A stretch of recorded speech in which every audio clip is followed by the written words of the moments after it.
ಸರ್ಕಾರ ಪೆಟ್ರೋಲ್ ಮತ್ತು ಡೀಸೆಲ್ ದರ ಏರಿಸಿರುವುದನ್ನು ಖಂಡಿಸಿ ಬಾಗಲಕೋಟೆಯಲ್ಲಿ ಬಿಜೆಪಿ ಪ್ರತಿಭಟನೆಯನ್ನ ಹಮ್ಮಿಕೊಳ್ಳಲಾಗಿತ್ತು.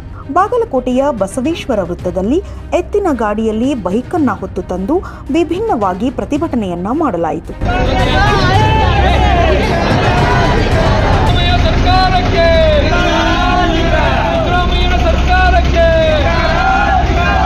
ಇದೇ ಸಂದರ್ಭದಲ್ಲಿ ಮಾತನಾಡಿದ ರಾಜ್ಯಸಭಾ ಸದಸ್ಯ ನಾರಾಯಣ್ ಸಾಭಾಂಡ್ಗೆ ಇದು ದರಿದ್ರ ಸರ್ಕಾರ ಎಂದು ತಮ್ಮ ಆಕ್ರೋಶವನ್ನ ಹೊರಹಾಕಿದರು. ಒಂದು ಶನಿ ಸರ್ಕಾರ ಗಂಟು ಬಿದ್ದಿದೆ, ಒಂದು ದರಿದ್ರ ಸರ್ಕಾರ ಇದು. ಯಾವ ಆಶೆಗಳನ್ನು ಜನತೆಗೆ ತೋರಿಸಿ ಸುಳ್ಳು ಭರವಸೆಗಳನ್ನು ಕೊಟ್ಟು ಚುನಾವಣೆಯಲ್ಲಿ ಆರಿಸಿ ಬಂದ ನಂತರ ಎಲ್ಲ ಬೆಲೆಗಳ ಏರಿಕೆ ಮಾಡ್ತಾ ಇದ್ದಾರೆ. ಈಗೊಬ್ರು ನಮ್ಮ ಸ್ನೇಹಿತರು ಒಬ್ಬ ಕಾರ್ಯಕರ್ತರು ಹೇಳ್ತಾ ಇದ್ರು,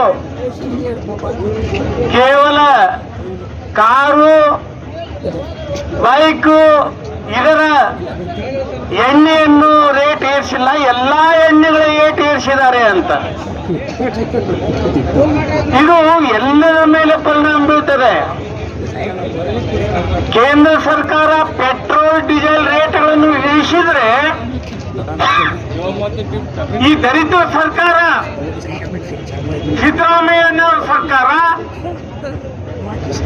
ಈ ಜೈಲಿಗೆ ಹೋಗಿ ಬಂದಂತ ಡಿ.ಕೆ. ಶಿವಕುಮಾರ್ ಸರ್ಕಾರ ಪೆಟ್ರೋಲ್ ಡೀಸೆಲ್ ಬೆಲೆ ಏರಿಸಿ ಸಾರ್ವಜನಿಕರ ಮೈ ಮೇಲೆ ಬರೆಯನ್ನು ಇಳಿಸಿದೆ.